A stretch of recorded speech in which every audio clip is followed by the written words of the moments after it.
So we're going to surface the table. We're going to work on what we've done is basically, this is a sacrificial board.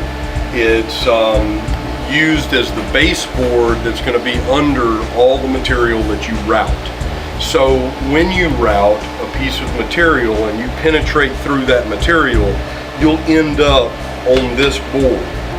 Once you've used this table for a while, it gets a lot of cuts in it and it becomes very uneven, and that's when you want to replace this and resurface it. We're going to use a great big bit. It's 2.5 inches. You'll find it here where I labeled this surface kit. And when you open this, and you'll see the bit itself, you'll see a collet, you'll see different blades. I'm going to pull out the actual bit. These are the individual blades, and this is great big, so as it turns around, it's taking a great big part of that table off.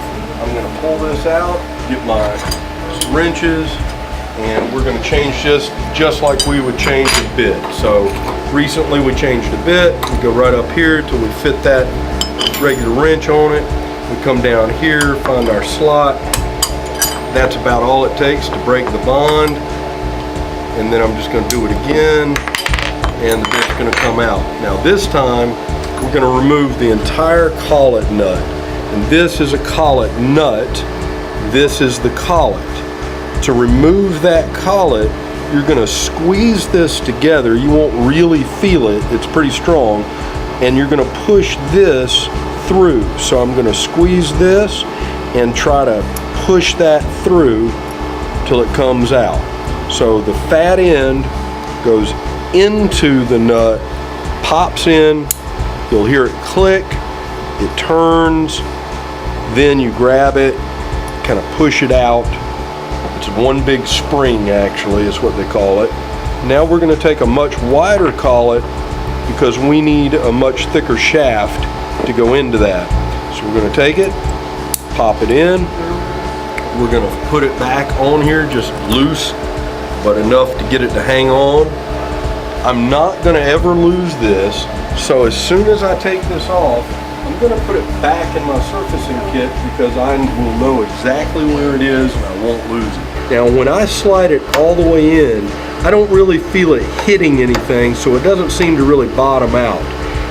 But ShopBot has told me to keep it maybe about 1/8 or so to the width of, say, my pinky nail out of it. So I could leave that much out, or I could put a little bit more in. I'm just going to put a little bit more in.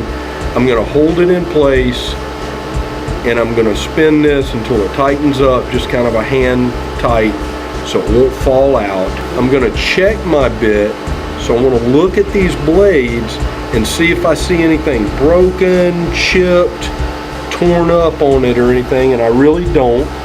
So we should be fine. So I'm going to go ahead and attach this now. And all it takes is just, I pushed it to there. I'm going to push it a little bit further, and it's now in there.